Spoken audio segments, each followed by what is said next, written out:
This is what the nuclear plant looks like in the vanilla game.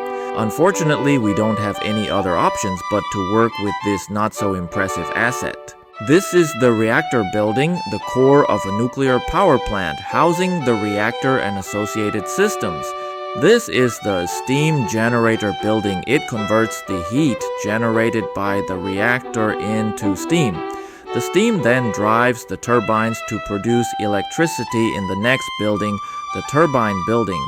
The steam pushes the turbine blades, converting the mechanical energy it creates into electrical energy via the generator. The electricity is then transferred to the power grid through these high-voltage connections. On the other hand, the steam is then cooled by the cooling towers and converted back into water and then sent all the way back to the reactor.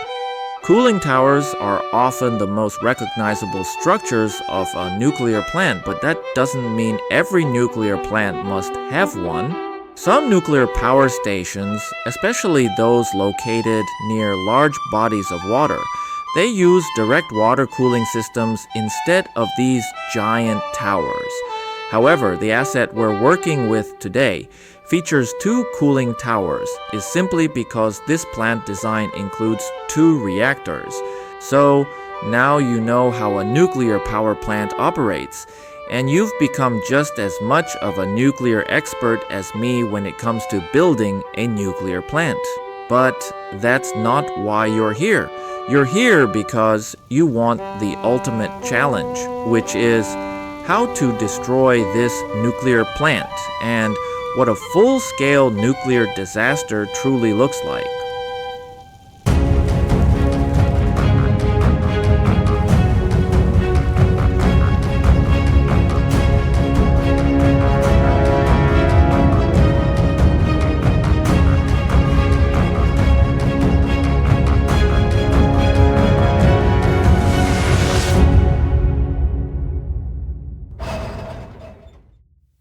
There are three big nuclear disasters that stand out in history. The first and earliest happened in 1979 at one island called 3 Mile in Pennsylvania, United States. It was caused by a combination of mechanical failure and human fucked up, leading to a partial meltdown of the reactor core. Fortunately, the containment systems worked as intended, and no significant radiation was released. There were no dramatic explosions and no mutant monsters. It's a little bit boring if you ask me. So, I would say there's not much inspiration we can take. The only noteworthy thing is that it's located in the States. It's one of the few nuclear plants you can actually see fully rendered on Google Earth. If this were in France, it'd be as blurred as a Japanese porn movie, you know, with those big, heavy-duty pixel blocks. Speaking of Japan, the most recent nuclear disaster happened there in 2011, the Fukushima accident. It was triggered by a massive earthquake and tsunami. Although the impact was significant, the containment structures helped prevent a radiation release as large as Chernobyl. So I was thinking it'd be cool to create underwater structures, you know, like buildings that got swallowed up by a tsunami. It gotta be a pretty cool scene. Until I found that in this game, any building that gets flooded eventually just turns into ruins. So yeah, it seems that the primary inspiration for our build today could only come from the Chernobyl disaster. It took place in Ukraine during the Soviet era and is considered the most horrific nuclear accident in human history. The disaster was the result of a flawed reactor design combined with a series of operator errors during a safety test. Despite the experts believing that the reactor wouldn't explode, it ended up exploding twice, releasing massive amounts of radiation into the atmosphere and contaminating large parts of Europe. Unlike 3 Mile Island or Fukushima, Chernobyl did not have an effective containment system, which led to the uncontrolled release of radiation. Workers and emergency responders lost their lives from intense radiation exposure. Nobody knew nothing of the danger they were facing. Almost everyone works without proper protective gear or knowledge of the risks. The Soviet government made the disaster even more ridiculous. Their first reaction was to cover up the mess.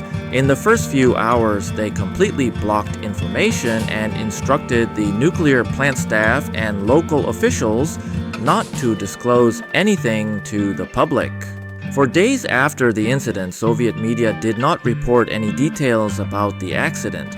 It was only when international communities detected unusual radiation levels and questioned the Soviet government that they were forced to acknowledge the incident.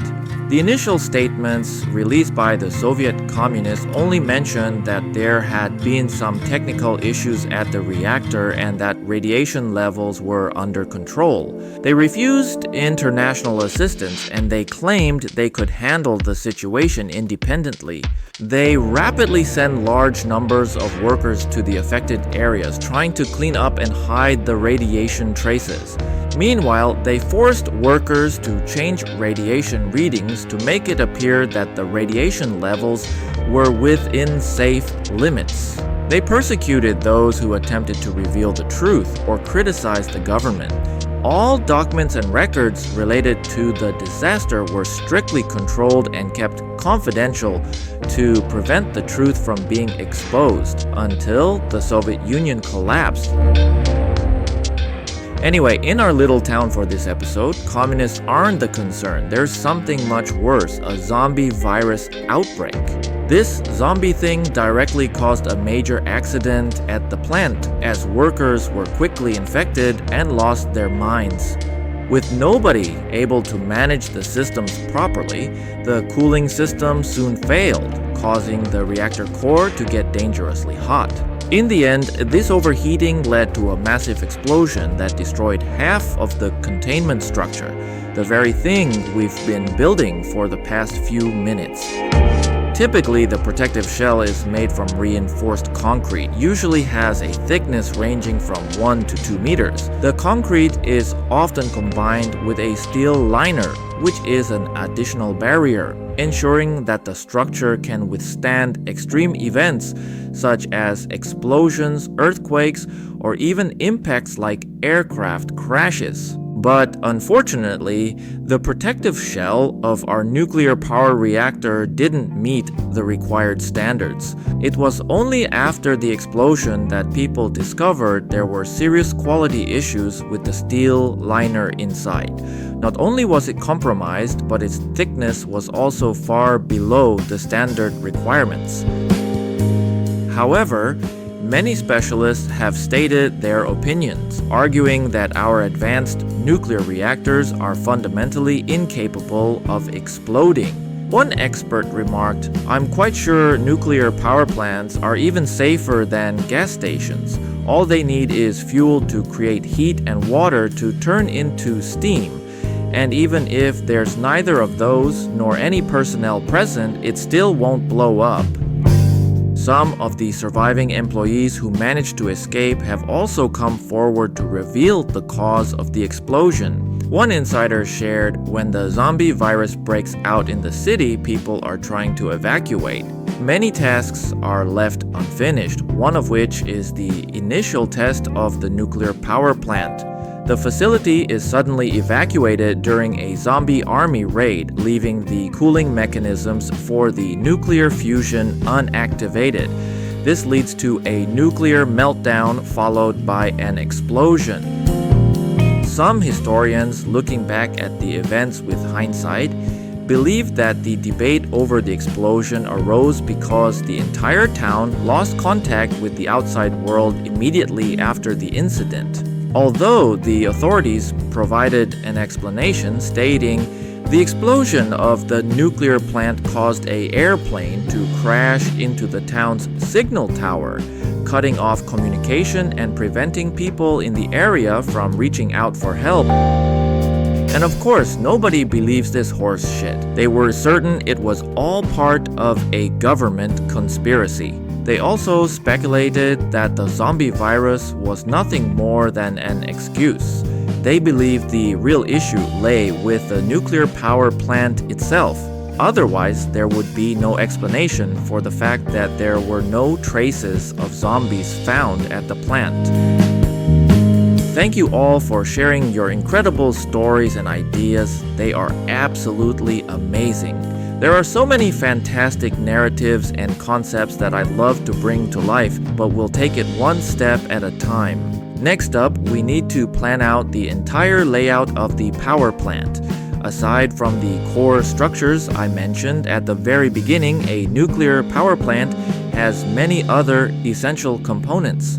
For example, you may notice that most nuclear plants are located near water sources. That's because water plays a critical role in cooling the reactors and maintaining safe operating conditions. Nuclear reactors produce a huge amount of heat during operation, which must be efficiently cooled down to maintain safe temperatures. To achieve that, power plants use large amounts of water from nearby rivers, lakes, or oceans to carry the heat away. Then the water either evaporates in cooling towers or discharged back into the water source after it has been treated to safe levels. So that means we'll need various types of pools, each serving a different purpose. For example, in case of emergencies, we need an emergency cooling pool that serves as a backup source of water to quickly cool the reactor if the main system fails.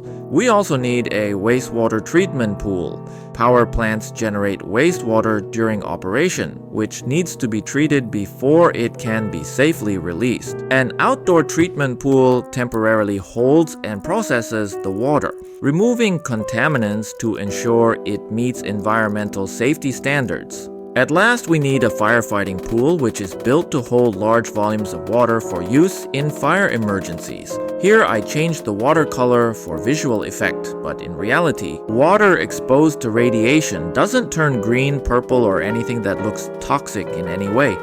It remains clear and colorless. To explain briefly, radiation itself doesn't change the appearance of water. The changes we often see in movies or games, like water turning bright green or glowing in the dark, all of those are purely fictional. The only visual effect that might happen is something called Cherenkov radiation, which can make the water appear to glow blue. But even then, this blue glow is temporary and cannot last too long. But regardless, I just can't help loving the look of this green water. I know radiation doesn't actually change anything, but in my mind, water exposed to radiation should look exactly like that. Not only does it give off that toxic vibe, but from a visual standpoint, as you'll see later, this bright green mixed with the radiation-affected red trees creates an amazing contrast. The combination really pops up. We also need some large parking lots capable of holding hundreds of vehicles. These lots will be essential for accommodating staff and visitors. A nuclear power plant of this size typically requires 600 to 1,000 employees, including reactor operators who manage the reactor, turbine operators who monitor and manage the turbine and power systems, maintenance staff who keep the plant running smoothly, and emergency response teams trained to handle incidents like leaks, fires, or equipment failures. It has been several years since the nuclear accident. Most of the employees are either dead or have fled. Emergency vehicles from the disaster response can still be found abandoned in the area. No one knows what happened to the people who arrived in these vehicles in their final moments, or why these vehicles were abandoned here. All we know is that they are left crooked and askew with their tires flat. And to be honest, the biggest flaw in the abandoned city setting is probably the vehicle props. They look too clean and new. However, I found that changing the color could significantly improve this issue. For example, people usually picture fire trucks as bright red, so I lowered the saturation and brightness to give them a faded old red appearance. As for ambulances, I shifted their color from white to a yellowish brown tone, creating an aged, weathered look. with the cracked, crumbling, dirty concrete ground and the scattered rubble, the overall effect turned out much better than I initially expected. And honestly, I was feeling pretty hopeless up until this point, doubting whether I could ever create a convincing nuclear disaster scene. But now, I'm really pleased with how it's turning out and excited to share it with you all. And the best part is there's even more awesome radiation stuff coming up. And of course, we need more vegetation, wild overgrown plants. In fact, plants are surprisingly tough even in environments with radiation. Upon exposure, they often display noticeable changes. One of the most common signs is a change in color. Plants might turn red, yellow, or even white. The most famous example of this phenomenon is the red forest near Chernobyl, also known as the Rusty Forest. This area received the highest levels of radiation following the disaster, and many of the trees there died almost instantly. The intense radiation left a visible mark, turning the trees a rusty red color. They represented a considerable danger for people and the environment. At any moment, a fire could arise in the forest. If so, it could cause another radioactive cloud. There are several scenes in the HBO series that are especially memorable. The way the forest gradually transitions from fresh red to dark green is incredibly striking and visually powerful. For a similar result in our project, we need to manually tweak the colors of different trees. As you can see, the trees with the most intense red are the ones most affected by radiation. Next are the yellowish trees, and I also need some darker trees that fall somewhere between red and green. Like I mentioned earlier, the combination of these red trees with the green water creates a kind of terrifying atmosphere. It's not like you're out there enjoying the autumn colors or anything. It's a constant reminder that something's gone seriously wrong. What I'm aiming for is a scene where people feel dangerous. When you're there, you can almost sense it in the air and smell that you're in a place where you shouldn't be. So there's a ton of stuff to get through in today's episode, and honestly, it took me a really long time to build everything. And I ended up recording an overwhelming amount of footage, which made the editing process incredibly time-consuming. I had to cut down the clips again and again to prevent the episode from being too long or dragging on. So for the rest of this episode, you'll see a carefully selected time-lapse, mainly showcasing the process of vegetation overtaking man-made structures in the aftermath of the nuclear disaster. The majority of the work was carefully placing trees one by one. It could sound boring, but I actually enjoyed it, and there are a couple of sections that are definitely my favorites. And for those of you who want to see more of the building process and those who are willing to support me further, I've got a membership option available now. As a way to give back, I'll take some of the time-lapse footage that didn't make it into this episode to create a separate members-only video.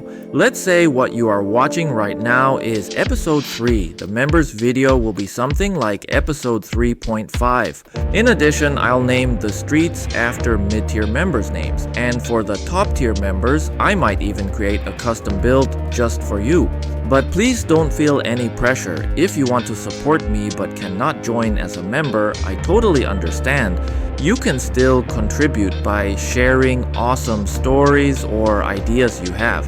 I've been paying close attention to the stories you've sent, and I'll definitely be blending them into the game in the future. So that's about it for today. I hope you enjoy the upcoming music and time-lapse. Be sure to leave a like and share your thoughts in the comments. This abandoned city was shaped by your amazing ideas. I'm Donkey D, and I'll see you in the next episode.